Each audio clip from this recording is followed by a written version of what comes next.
सबूत मैं भी आपको देने जा रहा हूं, ये याद रखिएगा। अर्नब गोस्वामी का चैट आपने देखा होगा। अर्नब गोस्वामी के चैनल से निकले हुए दो उनके जो रिपोर्टर थे, जो उनके चैनल में काम करते थे, उनकी दास्तान सुना रहा हूं। थोड़ा संयम रखिएगा और पेशेंस से सुनिएगा। अगर भारत को बचाने के लिए, पूरे भारत के लिए आंदोलन है तो आज सुन लीजिए। पहले, सबसे पहले मैं बात करना चाहता हूं तेजिंदर सिंह सोढी, जो अर्नब गोस्वामी के चैनल को छोड़ के अलग हुए थे, उनका खुलासा आप लोगों ने नहीं पढ़ा होगा। दूसरी बात करूंगा शांताश्री सरकार की। उन्होंने भी अर्नब गोस्वामी के चैनल को लात मारा था, उनका भी जमीर जाग गया था। इन दोनों पत्रकारों का जो खुलासा है ये सुनिए और फिर आप लोग फैसला कीजिए। सबसे पहले तेजिंदर सिंह सोढी, जो अगस्त 2019 में रिपब्लिक चैनल से इस्तीफा दिया था, उन्होंने बहुत बड़ा एक खुलासा किया। आपको पता है कि अर्नब, अब ये तेजिंदर सिंह सोढी लिख रहे हैं, सुन लीजिए इसको, पेशेंस रखिएगा।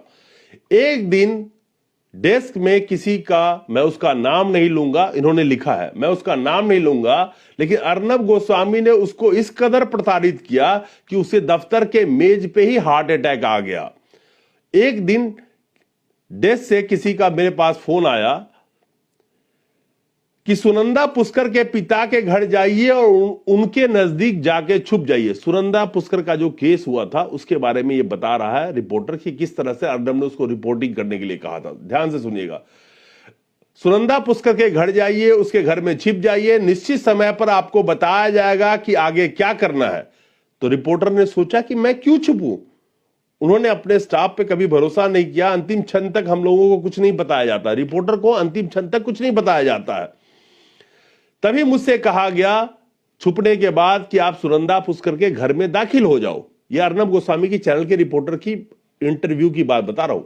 उनके घर में दाखिल हो जाओ और उनके पिता के मुंह में माइक ठूस दो। किसके मुंह में? सुनंदा पुष्कर के पिता के मुंह में माइक ठूसो। ये रिपब्लिक चैनल का रिपोर्टर का इंटरव्यू दे रहा हूं, बता रहा हूं मैं आपको। सुनंदा पुष्कर के पिता के मुंह में माइक ठूस दो। और करना क्या है? मैं सुनंदा पुष्कर के पिता के मुंह में माइक ठूस दो और उन्हें अपनी बेटी की हत्या का दोषी, उन्हें अपने बेटी का हत्या का दोषी शशि थरूर पर मरने के लिए मजबूर कर दूं। ध्यान से सुनिएगा।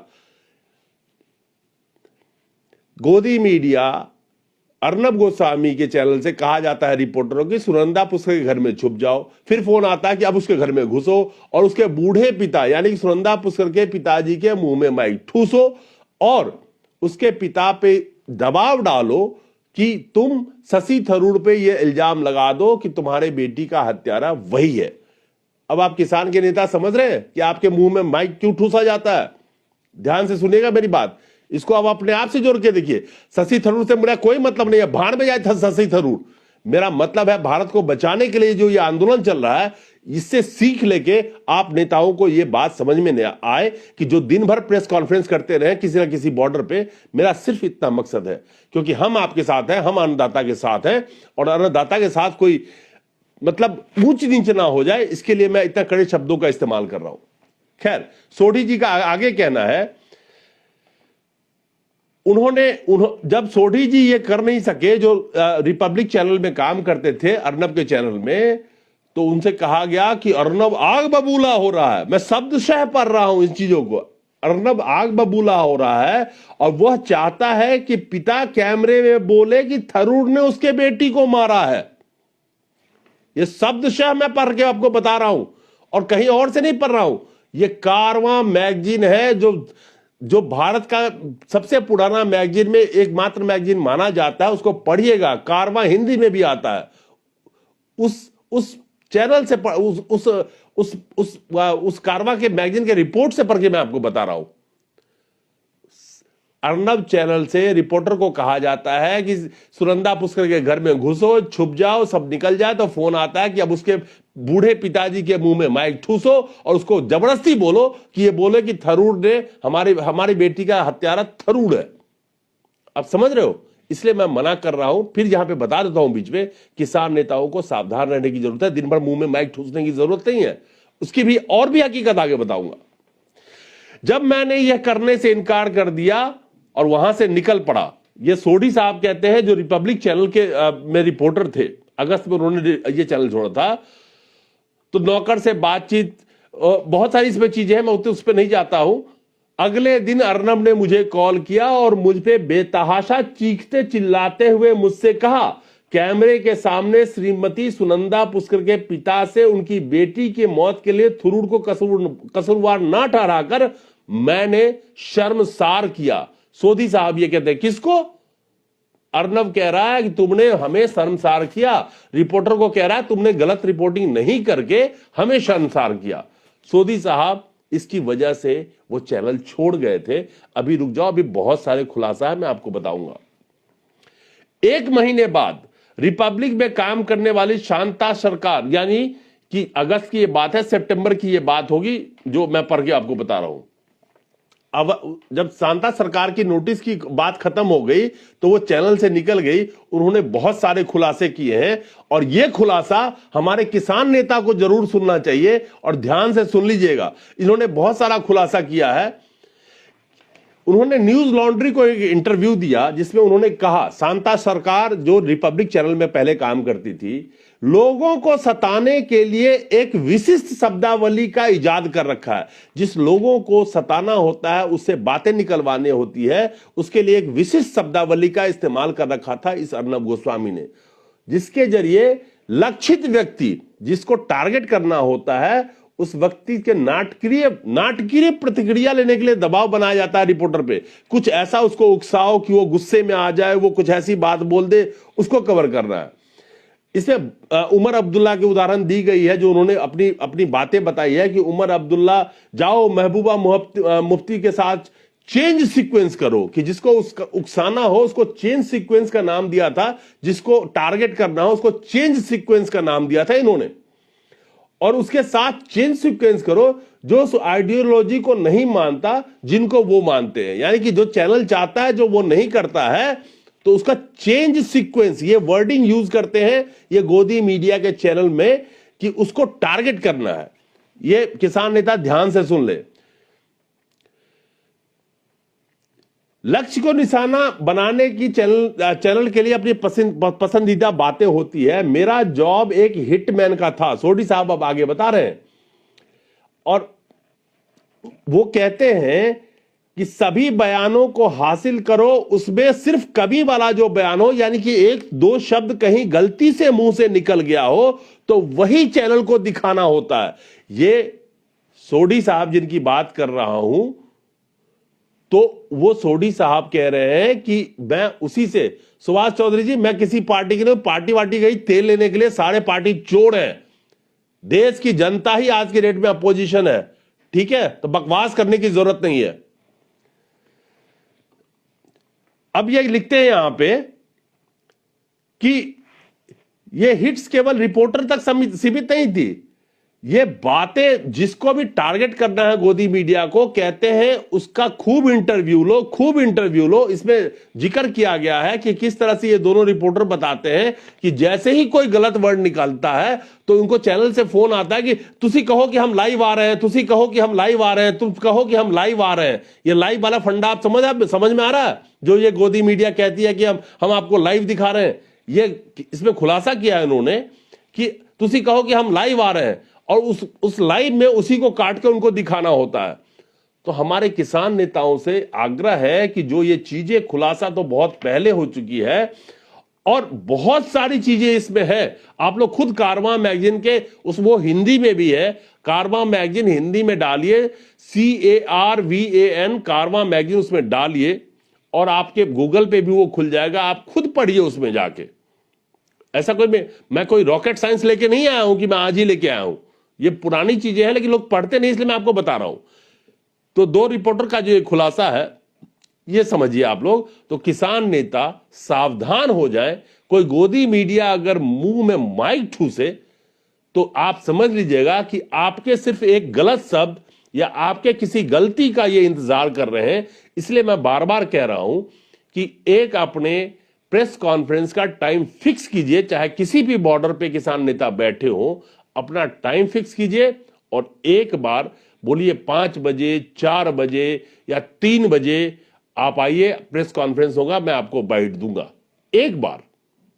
यह आपके लिए बहुत जरूरी है, यह आप जान लीजिए। अब आता हूं एनआईए, जो किसान को के समर्थन में जो ये आपके लंगर चलाने वाले हो, जो बस देने वाले हो, उन पे एनआईए लगाया गया। ये आप लोग देखा होगा कई न्यूज़ों में। लेकिन ये लोकतंत्र में ये स्थिति हो गई। सबसे दुख की बात ये है कि आप अगर विरोध करें, अपनी आवाज उठाएं, तो आपके ऊपर अब सरकारी एजेंसी आम लोगों के ऊपर छोड़ी जा रही है। कोई 15 लोग कह रहे हैं, लेकिन कई रिपोर्ट में मैंने पढ़ा कि कम से कम 40 लोगों के ऊपर इस तरह की एनआईए की नोटिस आई है, जिस तरह की चीजें चल रही है। कई रिपोर्ट में ऐसे भी आए हैं।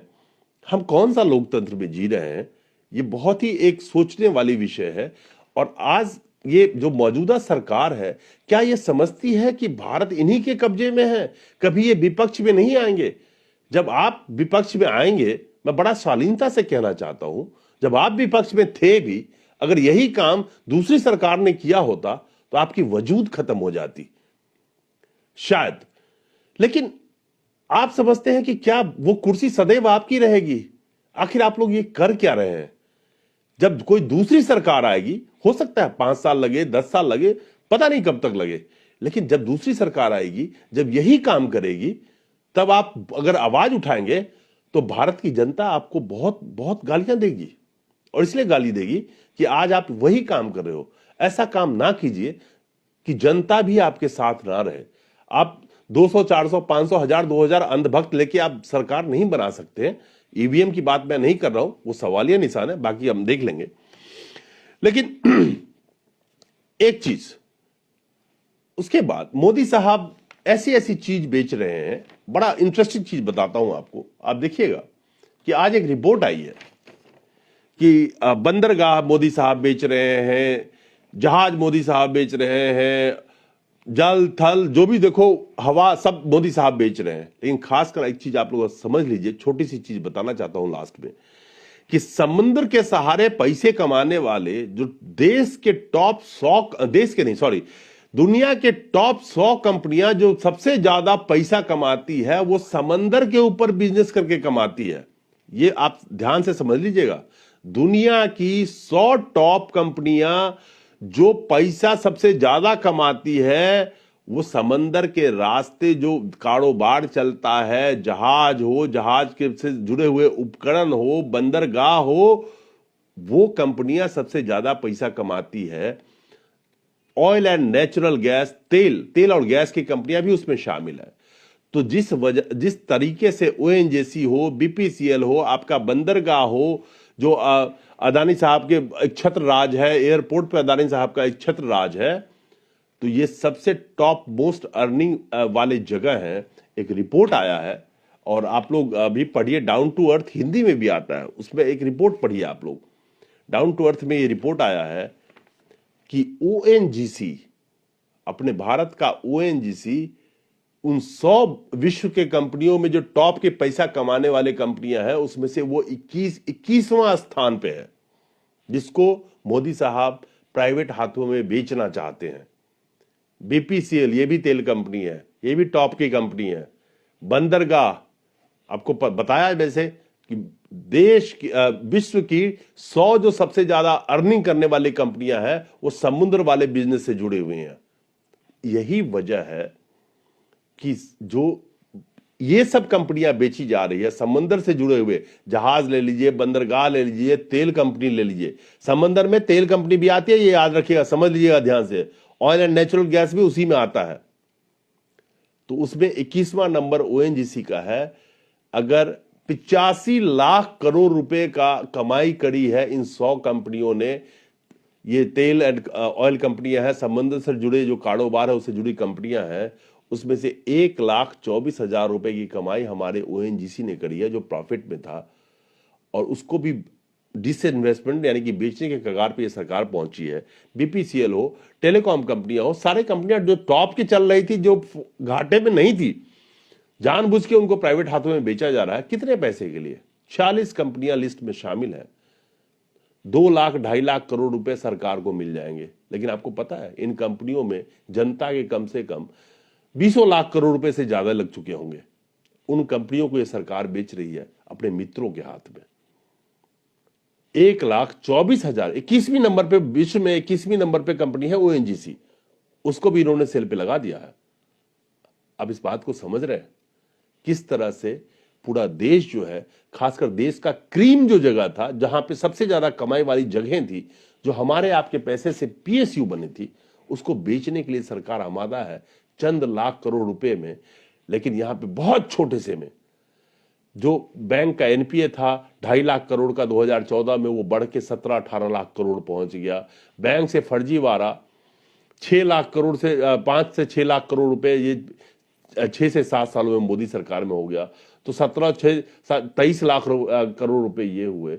मित्रों के लोन माफी कर दिए इन्होंने 7,95,000 करोड़। लेकिन वो किसान जो आज रोड पे बैठा है, उसकी बात सुनने को राजी ये नहीं है सरकार। उसकी बहुत बड़ी वजह है, उस मैं कई बार बोल चुका हूं, क्योंकि ये सरकार चला नहीं पा रहे हैं और सरकार की अर्थव्यवस्था इस तरह खत्म हो चुकी है कि एमएसपी भी नहीं देने के हक में है और किसानों का सेक्टर भी ये अडानी अंबानी के हाथों में देने जा रहे हैं और एफसीआई भी खत्म होगी। क्योंकि मैं इसको डिटेल में नहीं जाना चाहता, बहुत सारी इसमें चीजें हैं जो मैं बता चुका हूं पहले। ये खेल को समझिएगा, बचा लीजिए भारत को। बचा सकते हैं तो बचा लीजिए भारत को। बेरोजगार हो, मजदूर हो, सब लाइन पे लगे हुए हैं, छोटे व्यापारी हो, सब लाइन पे हैं। वो आपकी मर्जी है, आपकी जो आप जैसे करना चाहें देख लीजिए।